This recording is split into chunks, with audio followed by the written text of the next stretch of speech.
How did a 1998 movie starring James Marsden and Katie Holmes depict the reality of being a teenager in the 2020s? One freaky flick has a lot to say about independence, classism, and bodily autonomy. As long as there have been teenagers, there have been troubled teenagers. Adolescence can be brutal. After all, it's a time when people have to learn how to be adults and leave behind their childhoods while dealing with raging hormones and changing bodies. There are plenty of films about killer teens, capitalizing on adult fears of that turbulent time in their own lives. But what about movies where the troubled teens are both the victims and the heroes? Long before Spontaneous provided the perfect allegory for surviving the constant threat of school shootings, and It Follows turned sexual anxiety into a shape-shifting monster, a messy but star-studded 1998 film dug into just how terrifying it can be to be a teenager. Disturbing Behavior isn't necessarily what most people would call a good movie. Studio-demanded cuts made the plot almost nonsensical, and there were some deeply problematic elements. However, it's still a memorable Stepford Wives-inspired metaphor for surviving high school that's surprisingly apt even today. Disturbing Behavior had a troubled road to theaters that ended with negative reviews and a poor box office showing. But it sure has some interesting things to say about how adults often treat teens and their problems. Instead of talking to their kids or trying to help them be better people, the parents in Disturbing Behavior actually alter their kids' brains through reprogramming,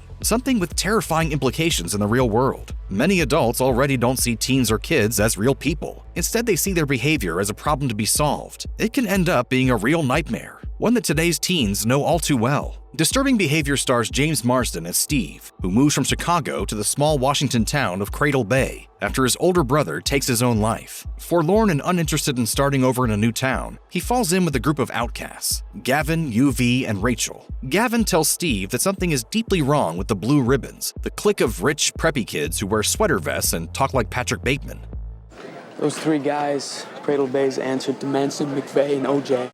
Shortly after that, though, Gavin ends up becoming a blue ribbon himself, complete with a dead-eyed stare and neatly pressed button-down shirt. It turns out that the school psychiatrist is using a brain implant to make the kids behave, changing them from their actual selves to zombies straight from the J. Crew catalog. Steve and Rachel face some harrowing experiences at the hands of the reprogrammed teens. One of the blue ribbons sexually assaults Rachel in the school's boiler room, and the only adult help that she gets is from the school's mentally disabled janitor. She has no one to turn to except Steve, because the blue ribbon's word will always be better than hers. It's a brutal lesson in classism and misogyny, but the real trouble comes when Steve and Rachel are set to be reprogrammed themselves. You signed me up for the program? We want what's best for you. What about what I want? There are many horrors facing contemporary teens in America. School shootings are more prevalent than ever. Pregnant teenagers in many states no longer have options when it comes to their own bodies. And young LGBTQ+ people are facing increasingly strict regulations. Adults are trying to control teenagers in every possible way, removing their autonomy and making their choices for them. If the technology in Disturbing Behavior was made real, one could only imagine how certain lawmakers would try and use it to push an agenda. Instead of addressing why the teens who act out are doing so, the adults in Disturbing Behavior simply seek to stop the problem at all costs, with schools installing metal detectors and teaching lockdown drills instead of addressing the greater issues. The pressure to make it through high school is more difficult than ever. That's definitely not fair to teenagers, and it doesn't do anything to help their future selves. Just tell me you have a razor plan. I am making this shit up as I go. Great.